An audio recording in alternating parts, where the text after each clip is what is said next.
Si tu crois que tes pensées ont quelque chose à voir avec ta destinée et que tu n'arrives pas à penser mieux que ce que tu ressens, quand les sentiments définissent la signification des pensées, par la simple définition du mot émotion, tu es en train de penser dans le passé. Et en gros, tu continueras à vivre la même vie. Donc, je vais t'expliquer comment passer de l'état bêta à l'état alpha pour que tu puisses injecter une nouvelle idée dans ton subconscient pour devenir une nouvelle personne avec le temps. On a déjà tous été cette personne qui est convaincue, persuadée qu'elle va réussir à arrêter une activité ou en commencer une autre. Que ce soit arrêter de fumer, perdre du poids, arrêter les films X ou commencer le sport, peu importe. On s'est déjà tous retrouvés dans cette situation et souvent ça finit mal. Car plus fort est la conviction, pire ça finit, j'ai envie de dire. Parce qu'après, ce qui suit, c'est des remords, de la culpabilité et on se juge mal. Alors que c'est pas aussi simple que ça. Du coup, comment faire? Comme tu l'auras compris ici, je te parle de deux éléments qui vont jouer un très grand rôle dans ton changement. Ce sont tes émotions et tes pensées. Mais pour changer, tu ne peux pas commencer par tes émotions, parce que c'est un élément réactif. Par contre, tu peux attaquer par les pensées et changer tes pensées. Et quand tu le fais en fin de compte, ton corps, ton système émotionnel aura du mal à accepter la nouvelle information et essaiera de te renvoyer tes pensées habituelles.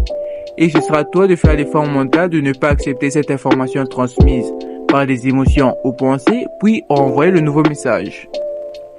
Par exemple, imaginons un introverti. Et pour lui, parler à certaines personnes lui paraît stressant. Et à chaque fois qu'il a essayé de le faire, il finit par bégayer et ceci a fini par devenir une habitude. En fin de compte, il finit par se dire qu'il n'arriverait probablement jamais à parler aux gens. Et au moment où il se retrouve dans ce genre de situation, son subconscient lui renvoie aux mêmes pensées négatives. Ce qui fait qu'à chaque fois, il réagit de la même façon. Mais pour changer, il commence à se dire qu'il doit avoir des pensées plus positives. Et il commence à penser que ce n'a rien de difficile parler à des personnes en fin de compte. Et à chaque fois qu'il doit entamer une conversation avec une personne, il se le répète en boucle dans sa tête. Mais malgré cela, ses émotions n'étant pas habituées à ce genre de pensée, essaiera de lui ramener aux pensées négatives habituelles. Du genre qu'il n'arrivera pas, que c'est un gros nul qui n'est jamais arrivé à parler aux gens. À ce moment-là, il ne devrait pas accepter ces informations envoyées par les émotions. Il devrait faire l'effort mental de toujours continuer à penser que parler à des personnes, ça n'a rien de difficile.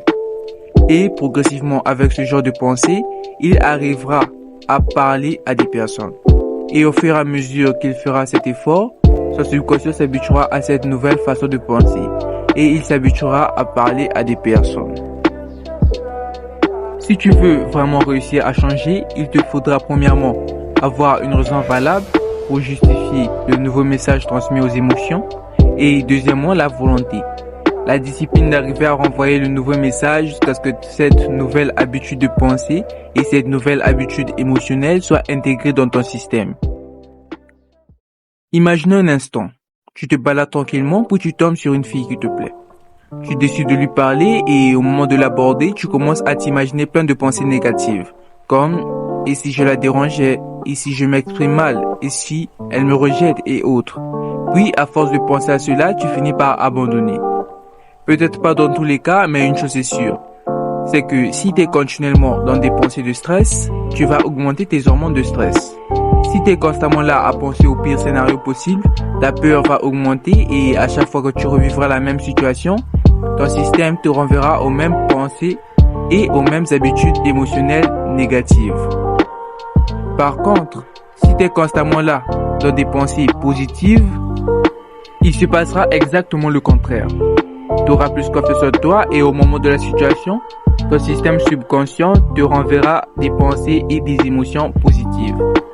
En bref, si tu veux réellement changer, ce que tu as à faire, c'est de changer ta façon de penser.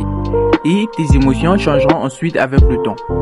Et c'est à ce moment-là que tu commenceras à devenir une nouvelle personne.